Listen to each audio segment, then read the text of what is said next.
In the dead of night, Sarah lay awake, listening to her daughter's soft lullaby drifting from the nursery. It was a sweet melody, but something felt off. The notes warped, twisted into a haunting echo that sent chills down her spine. Rising from bed, she crept towards the door, pushing it open just a crack. Inside, the shadows danced, and her daughter's voice was joined by another, low, sinister, and mocking. Panic rose as she rushed in, but the crib was empty. The lullaby continued, now a taunting dirge. Turning, Sarah saw her daughter at the window, staring into the dark, her eyes hollow. "Come play with us, Mommy," she sang, the air thick with dread. Sarah froze. The child was never alone. When Clara stumbled upon the dust-covered box in her attic, she felt a chill. It was her forgotten birthday present from years ago, wrapped in faded paper. Curiosity overcame her dread and she tore it open. Inside lay a porcelain doll, its eyes eerily lifelike. That night, the doll seemed to shift positions, watching Clara with a knowing gaze. Whispers filled the air as shadows danced on the walls. The next morning, Clara found her bedroom mirror fogged with a message. "I want to play." Panic set in as she realized the doll wasn't just a toy. It was a vessel for a restless spirit, hungry for connection. On her next birthday, she would be the gift it craved, forever entangled in its sinister game. The moonlight barely pierced the dense foliage, casting eerie shadows over the forgotten graves. Anna stumbled upon the overgrown cemetery while chasing her runaway dog. Each step felt heavy, as if the ground itself resisted her presence. The weeds seemed to whisper, tugging at her ankles, urging her to turn back. Just as she reached for the collar, a chilling laugh echoed through the night, sending shivers down her spine. Heart pounding, she turned but found nothing. Suddenly, the earth beneath her trembled, and the headstones cracked open, revealing skeletal hands clawing at the surface. As Anna screamed, she realized the buried were not at rest. They were hungry. The weeds closed in, silencing her cries forever. Late one night, Sarah heard a soft tapping at her bedroom door. She thought it was her imagination, but the sound grew more insistent.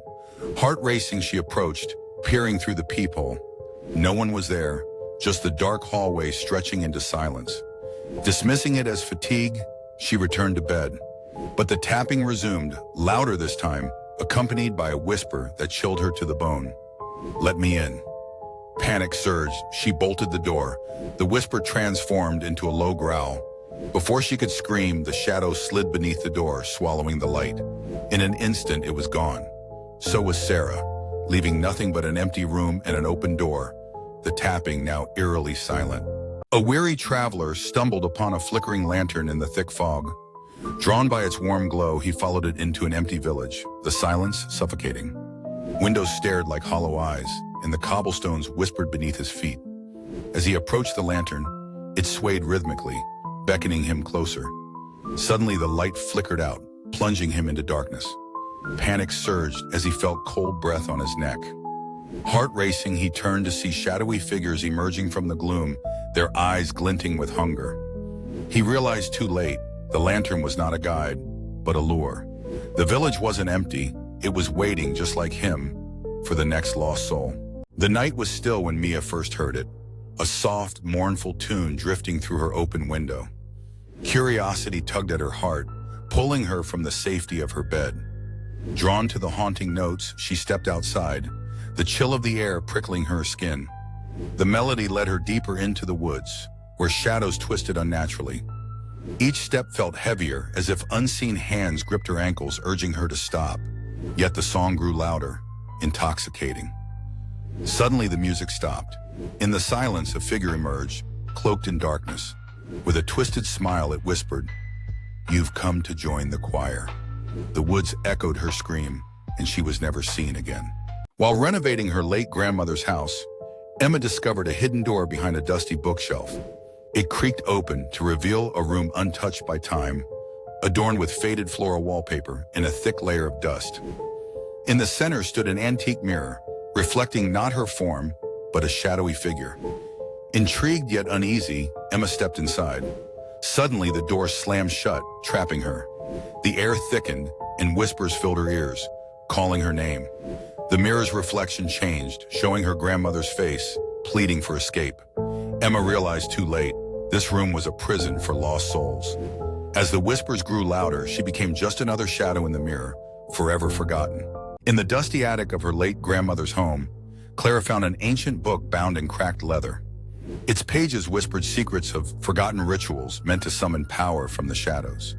Intrigued, she recited a passage, expecting only curiosity to be satisfied. Instead, the room chilled and the air thickened as shadows twisted unnaturally around her. Suddenly, a figure emerged, a silhouette of despair, its hollow eyes fixated on Clara. Panic consumed her as she realized the text demanded a sacrifice. Desperate, she tried to reverse the incantation, but it was too late. The figure grinned, drawing closer. Clara had awakened something that was never meant to see the light again. Her screams echoed, fading into silence, leaving the book closed once more, forever waiting. The morning light failed to reach Sarah's kitchen as she stared at the letter. It was eerily familiar, penned in the delicate handwriting of her daughter, Emily, who had been gone for 5 years. The letter spoke of a secret place, a hollow tree in the woods where they used to play. Each word felt alive, tinged with a chilling familiarity that sent shivers down her spine. Unable to resist, Sarah ventured into the woods.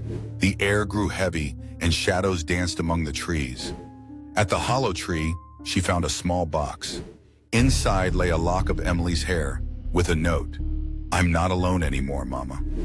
As the realization hit her, the ground shifted and hands reached out from the earth, pulling her down into darkness. Late one night, Clara wandered through the dense woods behind her house, feeling the familiar tug of unease.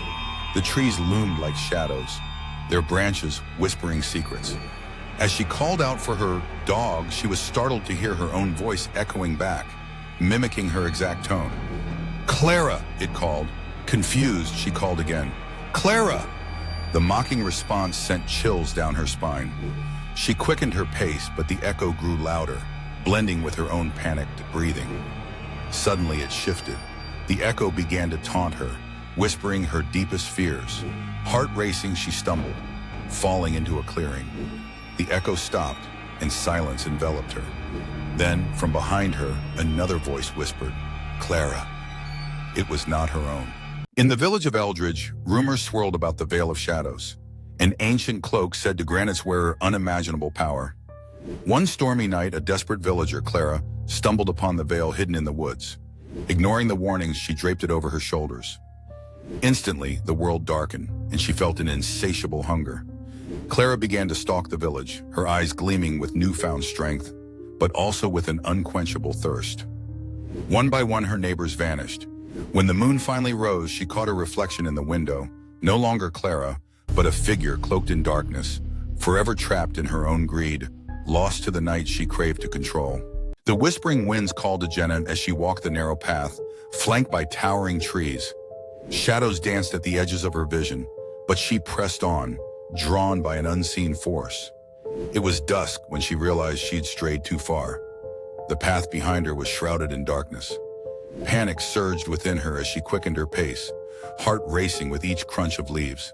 Suddenly, she stumbled upon a clearing bathed in eerie moonlight, revealing faded stones etched with names, all eerily familiar. The whispers grew louder, now echoing her own name.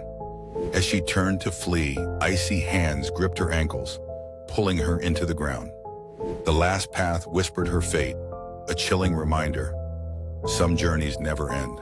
When Clara moved into the old house, the locals warned her. They spoke of strange noises at night and the eerie chill that clung to the air. Unperturbed, she explored her new home, discovering an ornate door hidden behind a faded tapestry. Curiosity piqued, she pried it open, revealing a narrow staircase spiraling down into darkness. The air felt heavy, suffocating, yet she felt an inexplicable pull to descend. Each step creaked underfoot, echoing in the stillness. A dim light flickered at the bottom, and a whisper danced through the air, beckoning her closer. "Come, find me," it called, seductive and sweet. Clara reached the chamber, its walls coated in shadows that seemed to writhe and breathe. In the center stood an old mirror, its surface misty and cracked. As she stepped forward, the whisper morphed into a cacophony of voices, all pleading and wailing. She turned back, panic rising, but the staircase vanished, leaving her trapped. The mirror reflected a twisted version of Clara, eyes hollow, mouth stretching into a cruel grin. The voices erupted into laughter, echoing through the chamber as Clara realized she wasn't alone. She was home now, forever part of the darkness. Mara stepped lightly into the Whispering Grove, a place where sunlight barely pierced the thick canopy overhead. The air felt thick, oppressive even, as she heard it, the soft, beckoning whispers curling around her like tendrils of smoke. This way, they seemed to call. Curiosity tugged at her, compelling her to follow the sound that danced through the trees. Each step deepened her unease, but something primal urged her forward. As she moved deeper, the whispers grew louder, more insistent, pulling her toward a clearing shrouded in shadows. There, half buried in thick roots and decay, lay an ancient stone altar, its surface etched with symbols that twisted and writhed as if alive. The air crackled with a charged energy, a warning she ignored. Mara reached out, fingers brushing the cold stone, and the whispers crescendoed into a chaotic symphony. Suddenly the ground trembled, and figures began to emerge from the trees, their faces obscured yet hungry. In that moment, Mara realized the whispers were never meant for her. They were a lure. As the figures closed in, she understood the truth. She was the offering, meant to feed their dark desire. The grove echoed with her scream, swallowed by the whispers that lingered long after she was gone. Thomas had always loved his garden, a serene escape from the chaos of life. One day he stumbled upon a patch of plants he had never seen before, their leaves shimmering with a sinister glow. Intrigued, he began to tend to them, unaware of their true nature. As he watered and nurtured them, he noticed a strange phenomenon. The plants thrived under duress. Whenever he felt fear or sadness, they flourished, their colors intensifying, twisting into vibrant hues that seemed to beckon him closer. Each day, Thomas found himself drawn deeper into despair, his thoughts darkening as he fed the plants his emotions. Friends began to vanish one by one, leaving only whispers of dread in their absence. The whispers grew louder in the stillness of the night, a cacophony of voices echoing through the garden, feeding on his misery. One fateful evening, Thomas fell to his knees, overwhelmed by guilt and regret. As tears streamed down his face, he felt the ground shift beneath him. The roots of the plants twisted around his limbs, pulling him into the soil. In his final moments, he realized the truth. He had become part of the very garden he sought to cultivate, his anguish now nourishing the insatiable growth of the cursed flora. The clock struck midnight, and the sterile halls echoed with an unsettling silence. Nurse Grace leaned against the counter, her eyes heavy with fatigue. Just as she dozed off, a faint creaking sound jolted her awake. It was unmistakable, the sound of footsteps approaching down the dimly lit corridor. Heart racing, she listened intently. The footsteps grew louder, a rhythmic thud against the cracked floorboards. With each step, an icy chill crept up her spine. Surely it was just her imagination, but deep down, she felt an undeniable dread swell within her. She glanced at the clock. The hand ticked ominously. The footsteps paused right outside the door. Grace's breath quickened as she glanced around, searching for a light switch. Suddenly, the door swung open, revealing a dark silhouette. It loomed tall and featureless, its presence suffocating. Panic surged through her as she stumbled back, but there was nowhere to run. The figure stepped forward, the floorboards groaning under its weight. Then it spoke, an echo of her own voice, whispering, "You forgot me." In that moment, Grace realized the truth. She was the one who never left, forever haunted by her past. In a dusty attic, Sarah discovered an antique doll, its porcelain face cracked but eerily beautiful. Intrigued, she took it home, placing it on her nightstand. That night, as the moonlight poured through her window, soft whispers filled the room. "I miss her," the voice sighed, hauntingly sweet. Sarah sat up, heart racing. It was coming from the doll. She leaned closer, her breath catching as she strained to hear. "She left me," it breathed, sorrowful. The air turned cold, and shadows seemed to dance around the room. As days passed, the whispers grew darker, telling tales of a girl named Lila who had once cherished the doll. With each secret, Sarah felt a growing dread. Lila had vanished mysteriously, and the doll was left behind, a vessel for her lost spirit. One night, the whispers turned frantic. "Help me find her! She must remember, the doll cried. In a panic, Sarah ripped the doll from the nightstand and hurled it against the wall. Silence fell. But when she turned to leave, the doll's voice returned, now chillingly calm. You should have listened, Sarah. You will remember next. The whispers faded, but the weight of impending dread lingered as she realized she had just inherited Lila's fate. The family recipe had been passed down for generations, whispered about in reverence. It promised prosperity to whoever dared to prepare it, a fragrant stew that drew in neighbors and wealth alike. Martha, the latest keeper, felt the weight of tradition as she set to work one stormy evening. With each ingredient added, she recited the old verses intended to harness the recipe's power. The aroma blossomed, filling her modest home with an alluring scent that beckoned the unsuspecting. Soon the doorbell rang incessantly. Neighbors filled her home, lured by the irresistible fragrance. Laughter and joy echoed as bowls were filled. Yet, as the last spoonful was served, a chill swept through the room. One by one, her guests fell silent, eyes wide with horror. Their skin began to pale, and a grinding, agonizing stillness enveloped the air. The recipe demanded a sacrifice. Martha's heart raced as she realized the true price of her success. As her guests turned to dust, she understood the bitter truth. The prosperity came at the cost of their lives. Left alone in the silence, she felt the weight of the ancient curse settle upon her, knowing that her family's legacy now thrived on the ruin of others. The campfire crackled, its warmth a fragile barrier against the cold night air that enveloped the group. Shadows danced around them, twisting and warping in the flickering light. Laughing nervously, they shared ghost stories, but one boy, Tyler, fell silent, staring into the darkness beyond the fire. Something's out there, he whispered, his voice trembling. The others dismissed him, but unease settled over the group like a thick fog. As the night deepened, the comforting glow of the fire began to wane, revealing something unsettling. Shapes shifted just beyond the edge of illumination, figures that loomed tall and wide, too long to be human. Tyler's heart raced as the laughter faded, replaced by a chilling silence. He stood, stepping closer to the flames, squinting into the dark. Then the fire sputtered and dimmed, shadows stretching, clawing at the light. Suddenly, a bone-chilling howl pierced the night. The group huddled together, fear gripping their hearts. They turned to flee, but as they looked back, the flames illuminated monstrous silhouettes, eyes glinting maliciously. In an instant, the fire extinguished, plunging them into suffocating darkness. Only Tyler remained, frozen, his screams swallowed by the abyss, for those shadows were never meant to be seen. The sun dipped low as Harold trudged through the woods, casting a line into the shimmering surface of a secluded pond he'd stumbled upon. The water glimmered unnaturally, beckoning him closer. As he waited for a bite, Harold noticed something strange. The reflections in the water didn't match the surroundings.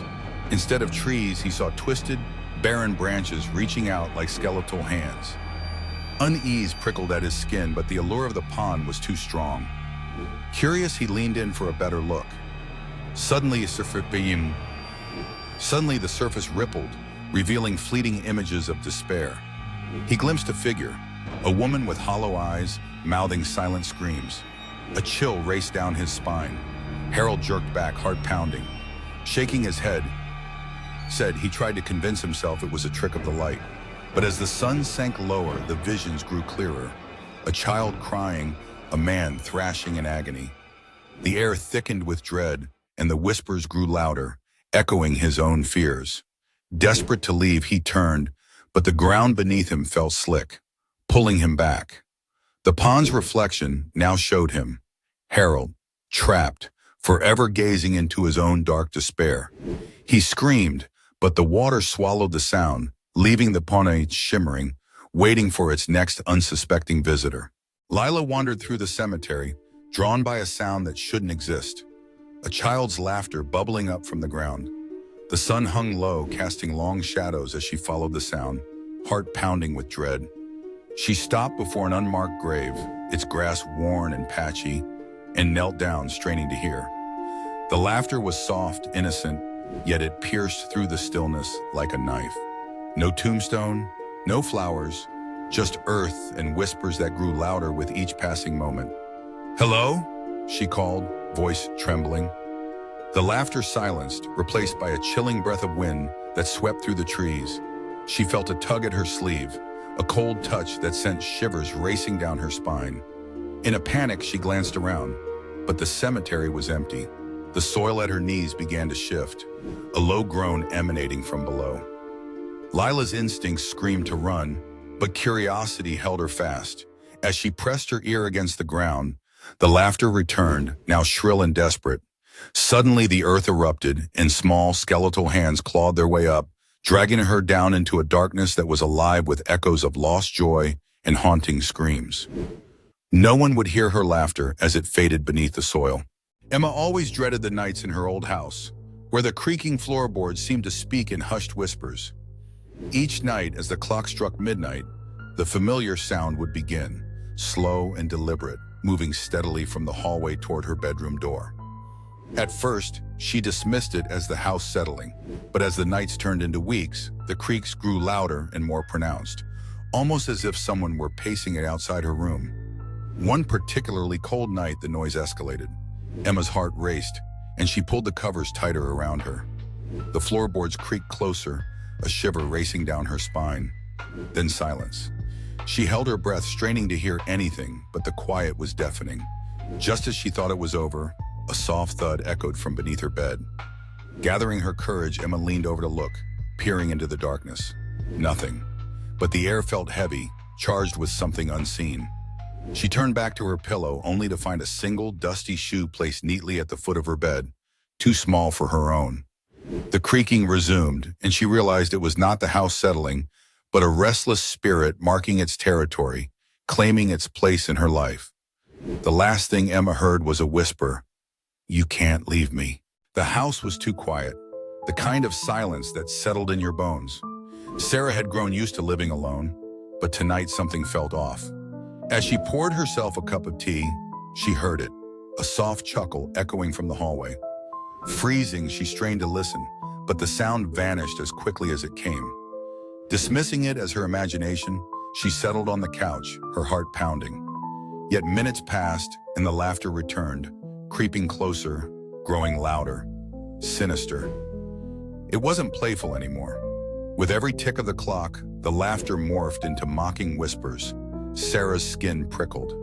She clutched her phone, debating calling for help, but the thought of someone laughing at her fear sent a chill down her spine. She finally stood, mustering her courage to face whatever was tormenting her.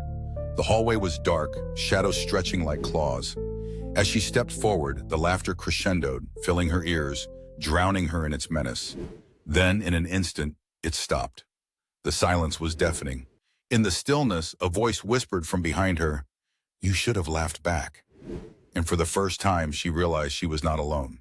As the sun dipped below the horizon, Clara knelt in her field, the air thick with an unsettling stillness.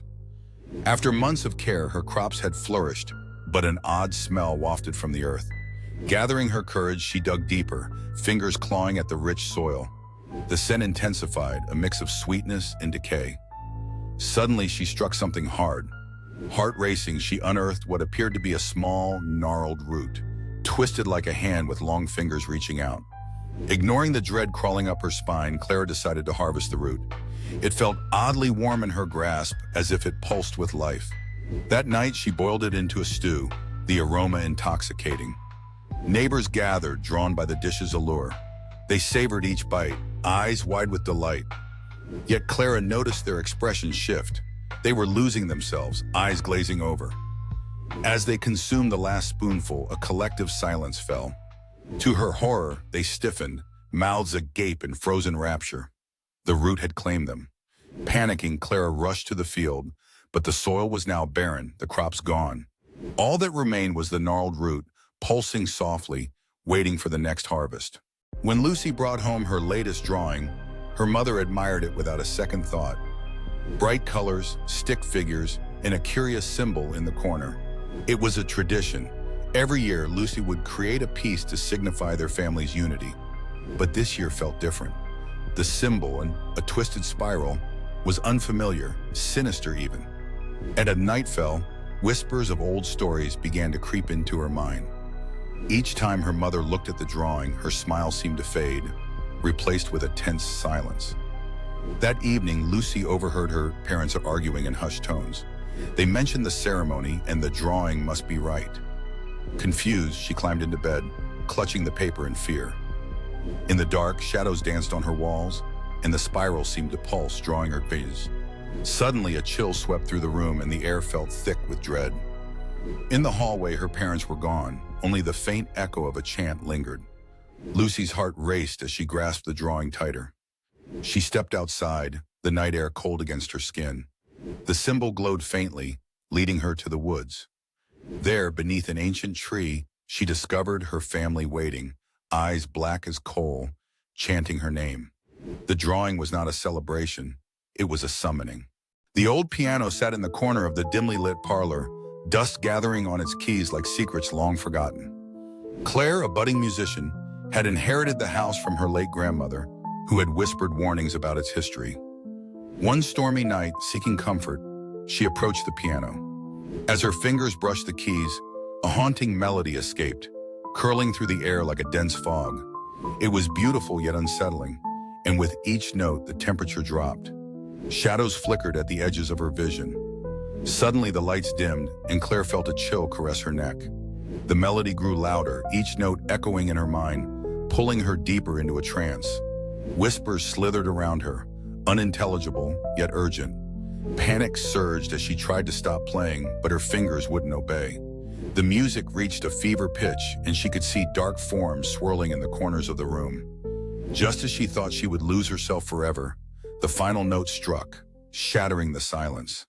In that moment, Claire realized the house was now alive, and she was no longer the musician. She had become the instrument of their eternal woe. The old house creaked ominously as Anna stepped into the darkened hallway. The air felt thick, heavy with an unspoken dread that clung to her skin. She had come to collect her inheritance, but something about the atmosphere made her skin crawl. Shadows danced along the walls, whispering secrets that seemed just beyond her understanding. With each step, the wooden floor groaned beneath her weight, echoing her heartbeat in the silence. A flickering light bulb at the far end provided little comfort, casting elongated shapes that seemed to reach out for her. Suddenly she heard it, a soft, shuffling sound, like footsteps trailing just behind her. Panic surged through her, yet she pressed on, driven by a mix of curiosity and fear. As she glanced back, the shadows seemed to shift, coiling and reshaping into something that felt almost sentient. Her breath quickened as she approached the source of the flickering light, but the moment she turned the corner, the bulb died. Plunged into darkness, she felt the cold brush of fingers against her arm. The chilling truth hit her. She was not alone. The house had never been hers. It was a trap, and she was its next occupant. In a dim hallway of an old house, Julia stumbled upon a dusty mirror. The ornate frame spoke of forgotten elegance, yet the glass was tarnished, reflecting only shadows. Curious, she wiped a hand across the surface, revealing her own face, pale and anxious. But as she turned away, she caught a glimpse of something behind her. A fleeting movement, a dark shape, almost human but not quite. Heart racing, she leaned closer, peering into the glass. Her reflection stared back with chin-mouthed, pleading eyes, but its expression twisted into a sinister grin. Shivering, she stepped back. The room chilled and the air thickened. Something was wrong. She reached for the mirror again to confront the apparition, but it had vanished. Panic surged through her veins. The mirror now reflected the hallway behind her, empty and still, yet dread gnawed at her. She turned to flee, but the mirror captured her, showing her trapped within its depths. As she screamed, her reflection remained eerily calm, and her cries faded into silence. In that moment, Julia realized the truth. Her reflection was free, while she, the real Julia, was bound to the mirror forever. The last thing she saw was his haunting smile, a reminder of her eternal entrapment. The sun dipped below the horizon, casting long shadows over the trees as Mark called for his dog, Max. The dense fog rolled in unexpectedly, swallowing the woods whole. Panic set in as the calls echoed back, unanswered. With each step deeper into the haze, the world around him faded, revealing twisted branches that reached like skeletal hands. He felt an unsettling presence, a weight in the air that made his skin crawl. Mark pressed on, driven by desperation. "Max!" he shouted, his voice barely cutting through the thick silence. Suddenly, he heard a soft whimper. Relief flooded through him as he rushed toward the sound.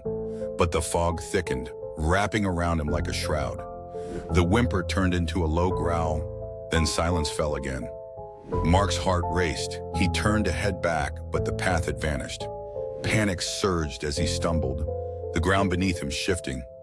Desperate, he called out again, but this time a chill ran down his spine as a whisper echoed back. "Stay with me forever." The fog thickened, swirling in grotesque shapes, and as Mark looked up, he saw the faces of those lost in the mist, eyes hollow and pleading, forever trapped. He never found Max.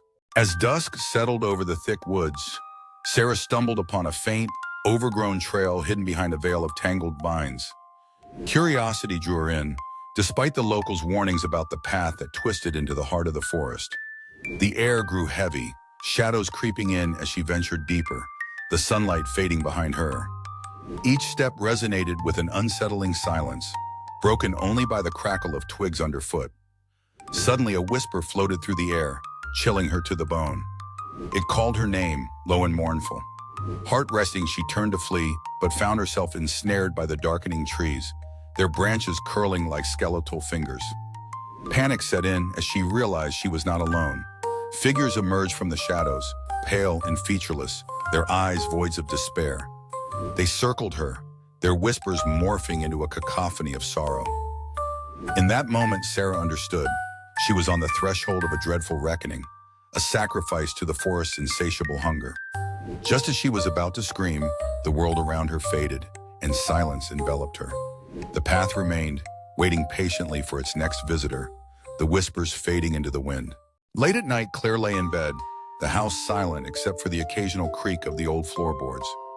A sudden flicker of light from the attic drew her gaze.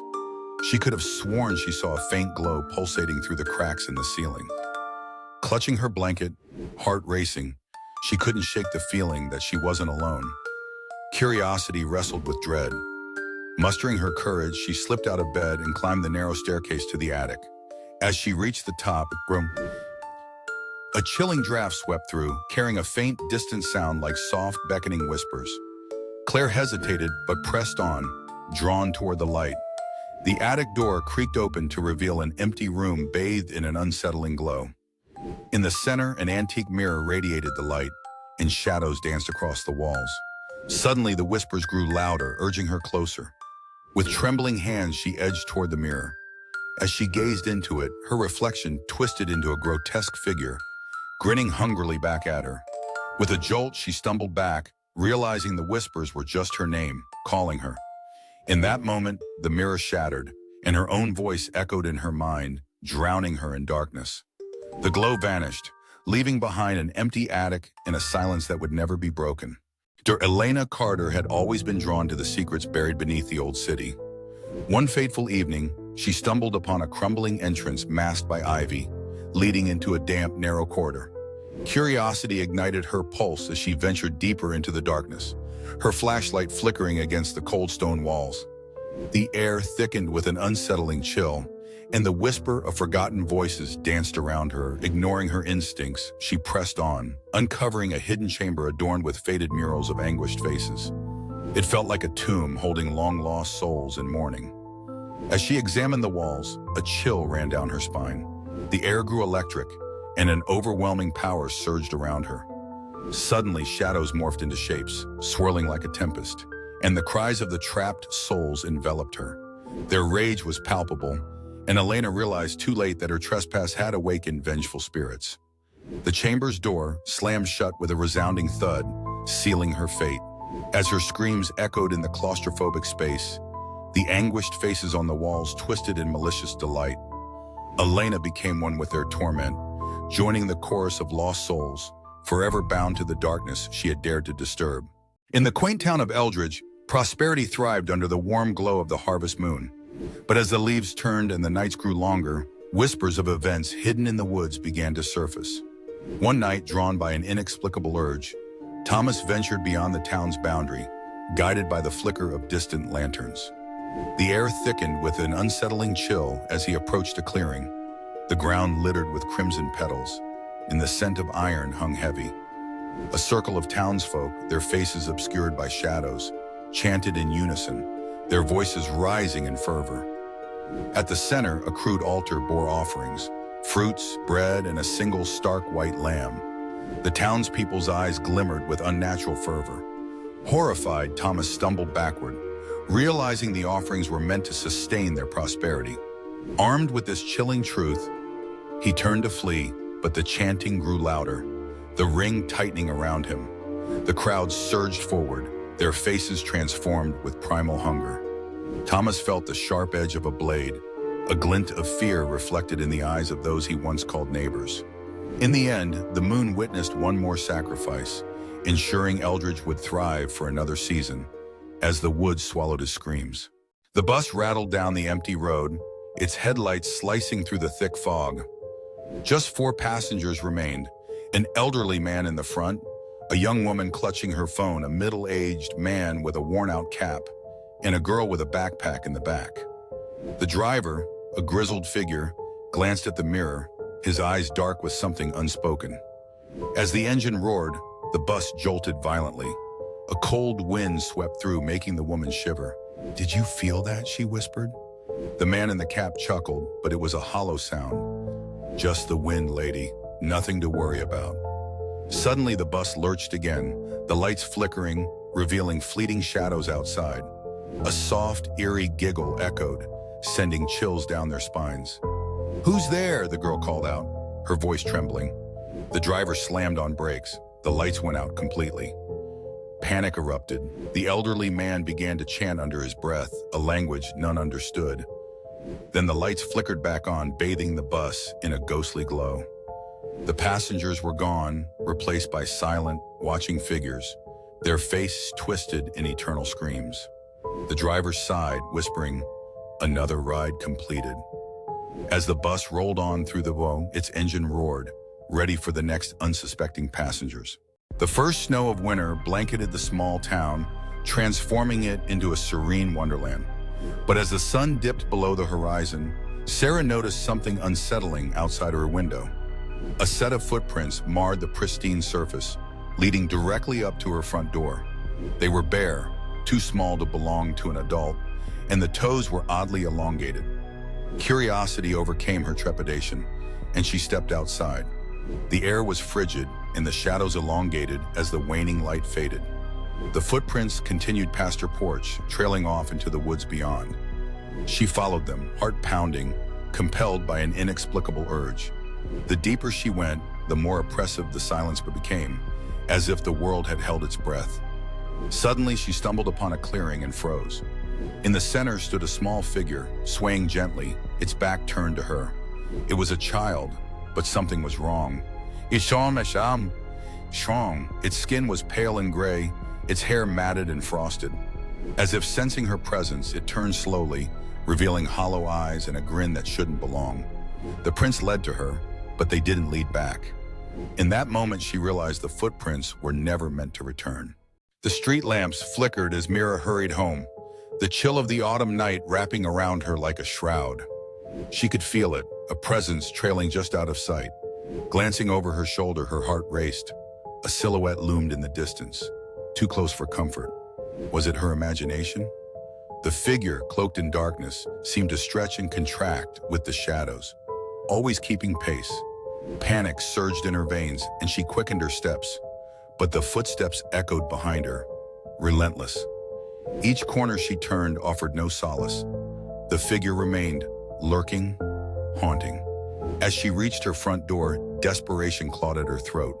She fumbled with her keys, her breath coming in shallow gasps. The figure drew near, and she felt an icy breath against her neck. With a scream, she turned to face the horror. But the figure was gone. Instead, her reflection stared back from the polished glass of the door, eyes wide with terror, a familiar face twisted by a sinister grin. She was no longer alone. She never had been. The revelation crashed upon her like ice water. She had brought the darkness home. The old playground had long been abandoned, yet whispers echoed through the rusted swings and splintered slides. Children, drawn by the whispers, gathered there after school, giggling and daring each other to touch the cracked merry-go-round. One by one, they approached, each hearing a name softly called, a sweet promise of adventure. But as dusk fell, the air thickened with dread. Their laughter turned to confusion, and then to screams. By nightfall, only one remained, frozen in fear. The whispers grew louder, frenzied. She turned, and there stood her friends, their faces pale, eyes vacant. They were no longer alive. The playground was never truly abandoned. It simply waited for new playmates to join the forgotten. Under the glow of a full moon, the playground was alive with laughter as children swung and slid, their voices piercing the night. Shadows danced against the rusty equipment, creating shapes that twisted like the trees above. Suddenly, the merriment halted. A chilling silence enveloped the area. Parents had settled into nearby benches, oblivious to the unease creeping in. One child, a small boy with bright red sneakers, had wandered off, drawn by a whisper only he could hear. No one noticed until the frantic calls began. Panic ensued as they searched the dark corners, but only the echo of the boy's laughter lingered. Then a soft giggle cut through the night, coming from the empty slide. They turned to find nothing but the whispers of the wind. The old camera clicked, capturing the fading smiles of the group. As they huddled together at the abandoned house, the air grew thick with unease. Just as the shutter closed, a shadow darted behind them, a flicker caught only in the lens. The friends laughed it off, but when they reviewed the photo, a figure stood eerily behind them, its face obscured, eyes hollow. Panic set in. They ran, but each moment grew heavier, as if the air itself pressed against their chests. Days later, one by one, they vanished, leaving only that cursed photograph behind. In the final moments, the last friend, trembling in the dark, realized the figure was not just behind them. It was a reflection, waiting to claim its own. The camera lay still, forever recording the end. Mara had always dreaded the attic. The wooden stairs creaked under her weight, each step a groaning protest. "Just find the old photo album and leave," she told herself, hoping to avoid the unease that the attic always instilled in her. Dust particles danced in the beam of her flashlight, casting eerie shadows on the old trunks and furniture. She found the album, but as she turned to leave, she noticed a small door she had never seen before. Curiosity got the better of her. She opened it to reveal a crumbling diary. The pages detailed rituals and sacrifices, but the last entry was the worst. To keep it contained, one must be sacrificed. As she read, the door slammed shut and the flashlight flickered. Mara realized too late that she was this generation's sacrifice. Lila's heart raced as she pried up the creaky floorboards. Rumors of hidden treasure in the old house were too tempting to pass up. Her flashlight beam revealed a small, dusty door beneath the planks. Hesitating, she turned the rusted handle, and the door creaked open to reveal a narrow staircase winding into darkness. Descending, she felt the air grow colder and heavier. Suddenly, the flashlight flickered, revealing walls lined with old portraits, each depicting twisted, anguished faces that seemed to follow her. The last step echoed, and the door slammed shut above. Lila turned to find herself not alone. The portraits whispered her name. The treasure was a trap, and she was now part of the collection. Jack hated the midnight shift, but tonight felt different. The ancient cemetery was unnervingly silent as he patrolled. Suddenly, a chill ran down his spine. He turned and saw shadows moving independently of any light source. Heart pounding, he approached cautiously. The darkness coalesced into a figure, eyes glowing with malevolence. Jack's flashlight flickered and died. As the figure advanced, whispers filled the air, recounting his deepest fears. He stumbled back, tripping over a gravestone. In a flash, the shadows engulfed him. His screams echoed, then silence. The next morning, Jack was gone. Only his flashlight remained, its light eerily shining on an unmarked grave. As the fog thickened, the crew of the Sea Mist noticed an ancient ship materializing from the mist. Its sails were torn, and an eerie glow emanated from its hull. Captain Hayes ordered a closer inspection. The silence was deafening as they boarded the ghostly vessel. No sign of life, just the creaking wood and the smell of decay. Suddenly, a blood-curdling scream echoed from below deck. They found the first mate, eyes wide with terror, muttering about cursed souls. One by one, crew members vanished, leaving behind only their screams. Captain Hayes, now alone, realized the ship fed on fear. As darkness consumed him, he became part of the crew, doomed to sail forever in the mist. The abandoned carnival stood silent under the moonlight, its rusted rides casting eerie shadows. Jake and his friends, fueled by a dare, wandered through the grounds. The laughter of long-gone children seemed to echo in the distance. Suddenly, the carousel lights flickered on, spinning slowly despite the years of disrepair. They laughed nervously until they saw her, a doll-like girl in a tattered dress, standing motionless. Her eyes seemed to follow them. Jake moved closer, but she vanished. Then the creaking of the Ferris wheel interrupted the silence. It spun rapidly, revealing empty seats, except for one, now occupied by the girl, smiling with sharp, inhuman teeth. The friends fled, but Jake's scream was cut short. Only silence and the merry-go-round's haunting tune remained. Every night, Susan watched her new neighbor, Mr. Carter, from her window. He seemed normal enough, always friendly and quick with a wave. But something felt off.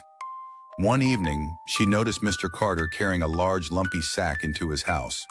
The next day, the Jones family from 2 doors down was reported missing. Heart pounding, Susan decided to confront him. As she approached his door, it creaked open, revealing Mr. Carter's unnerving grin. "Looking for the Joneses?" he asked. Suddenly, his face contorted, shifting into Mrs. Jones's terrified visage. "Help me," the face whispered. Susan screamed, but it was too late. His door slammed shut, sealing her fate. Mia boarded the last train at midnight, the platform eerily deserted.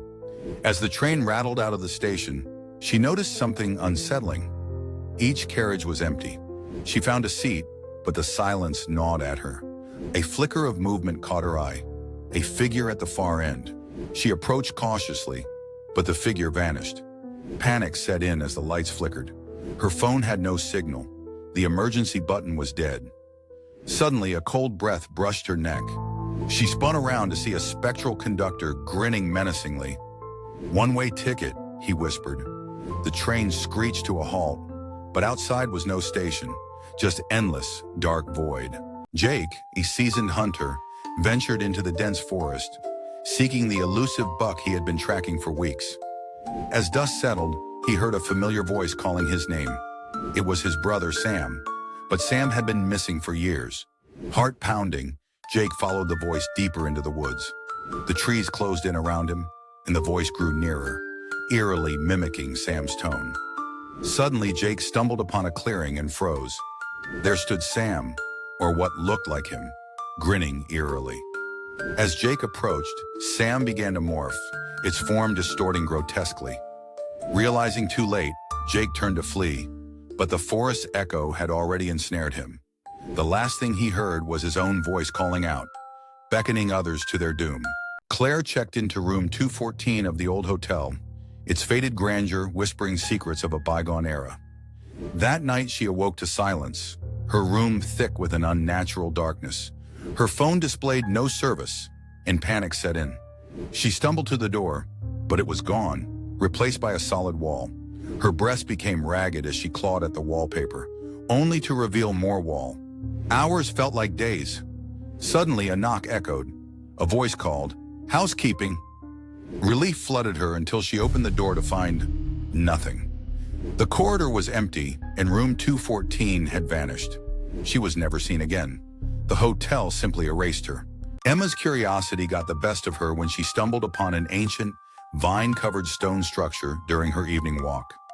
Ignoring her instinct to turn away, she pushed the creaky iron gate open and stepped inside. The air grew colder, and the musty scent of decay filled her nostrils.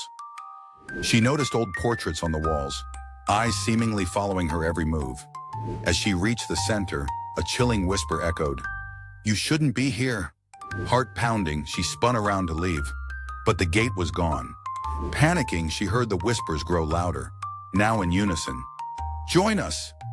Emma realized too late, she was no longer alone. This place had trapped her, an eternal watcher in its endless halls. Eleanor inherited her great-grandmother's mansion, an ancient estate filled with forgotten relics.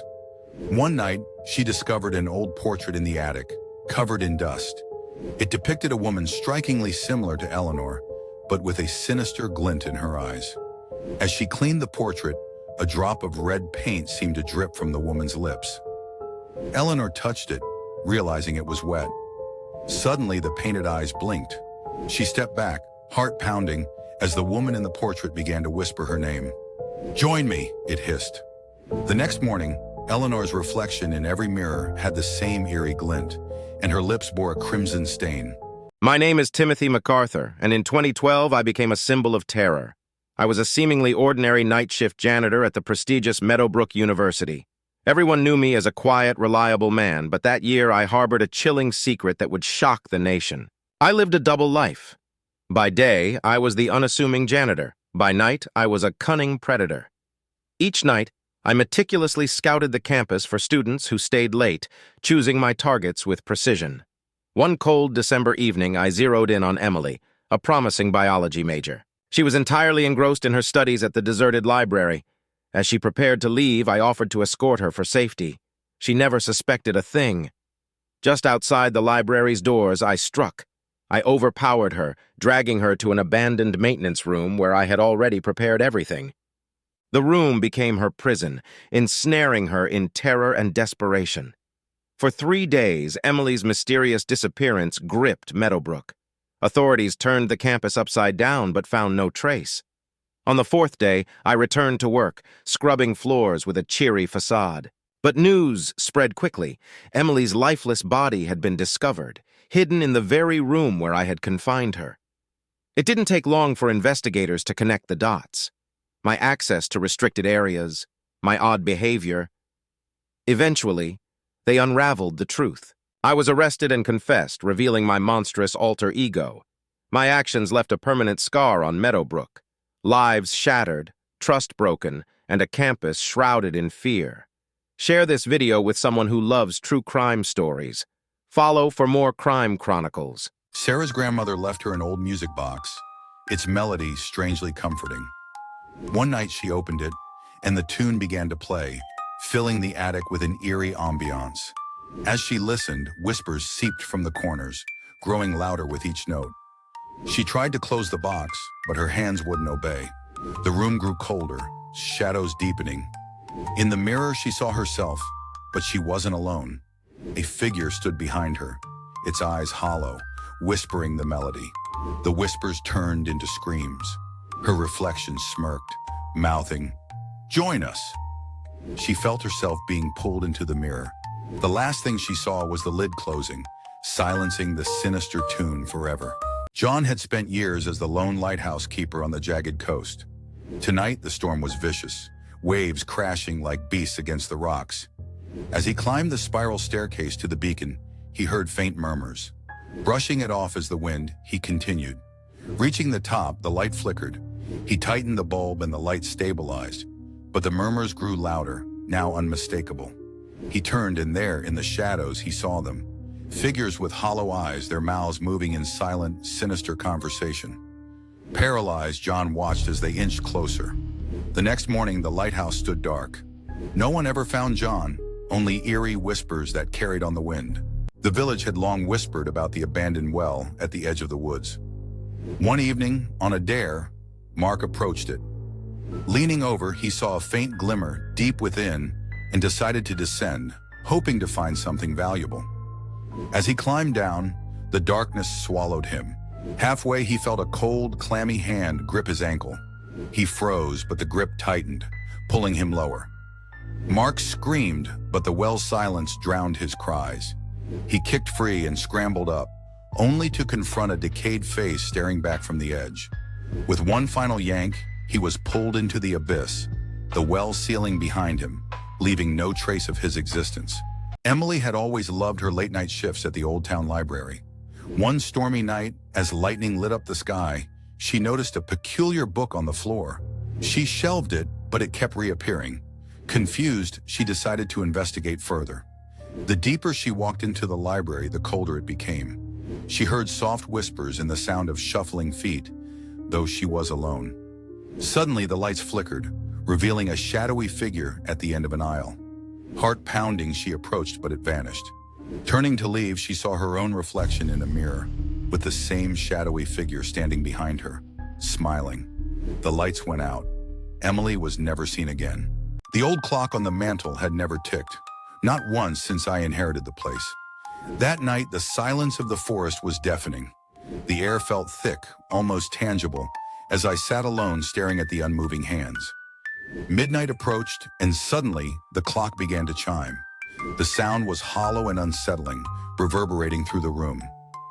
I stood, heart pounding, as a cold breeze swept through the house, extinguishing the fire. I turned to see a reflection in the window.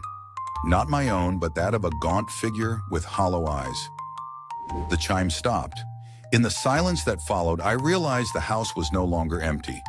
The clock's hands resumed their frozen state, but the figure remained, watching. Lena always felt a presence in her apartment, but the night she saw the shadow in her bedroom mirror, her unease turned to terror. She lived alone, yet the reflection showed a dark figure standing behind her. Turning quickly, she found nothing but silence. Night after night, the figure grew clearer, closer.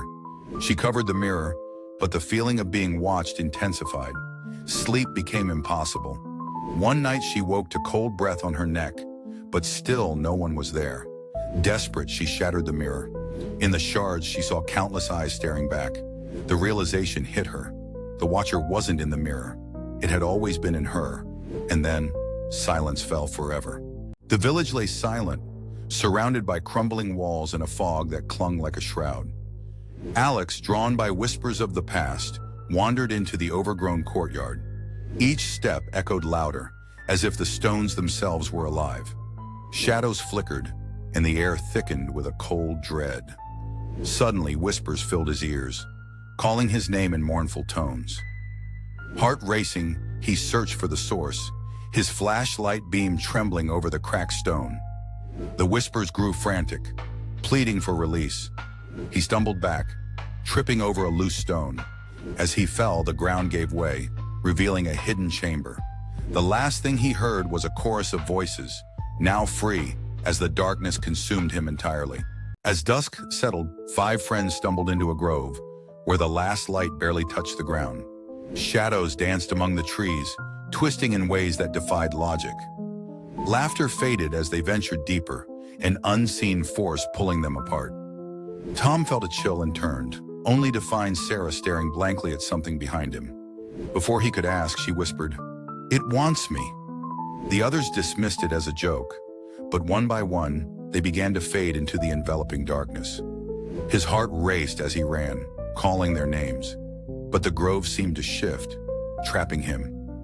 Alone at last, he felt a hand on his shoulder. Turning slowly, he faced the shadow of himself, grinning in the gloom, and realized he was already lost. Lila stumbled upon the gathering under the crimson sky, drawn by the eerie chants echoing through the still night. The villagers, faces obscured by shadows, stood in a circle around an altar, where a large woven basket rested. As she crept closer, she noticed the contents, a collection of small, unrecognizable items that glistened eerily under the moonlight, like remnants of life. The chanting grew louder as one villager lifted a knife, its blade shimmering with anticipation. Suddenly, Lila's heartbeat quickened. She realized she wasn't just an observer. With horror, she understood the basket's grim purpose. A cold hand gripped her shoulder, and she turned to find herself face to face with the villagers, their eyes gleaming with hunger. In a dusty antique shop, Clara found a mirror framed in intricate silver. It felt oddly warm to her touch. As she gazed into it, her reflection faded, replaced by a dark figure with hollow eyes. It smiled, beckoning her closer. Clara's heartbeat quickened. She couldn't look away. The figure whispered secrets of her deepest fears, twisting her mind. Compelled by dread, she reached out, fingers brushing against the cool glass. The moment her skin touched the surface, a sharp pain shot through her hand. The figure broke the glass, stepping into her world. Clara screamed, but the sound was swallowed. She was trapped, staring back at her own vacant eyes, her doppelganger free to live her life. Late one night, Sarah heard it, a faint whisper echoing from the walls of her old house. Initially dismissing it as her imagination, the sounds grew louder, more distinct. They seemed to call her name, a sweet yet sinister melody that made her skin crawl. Curiosity overcame her fear as she pressed her ear against the wall. "Come closer," the voice beckoned, smooth and inviting. With a shudder, she began to follow the whispers through shadowy corridors. They led her to the basement door, slightly ajar. Heart racing, she opened it. Darkness swallowed her. Suddenly, the door slammed shut behind her. Trapped, she realized the whispers were never meant for her to find. They were a warning from those who didn't escape. Her fate now sealed, she joined the chorus. The house waited for its next victim,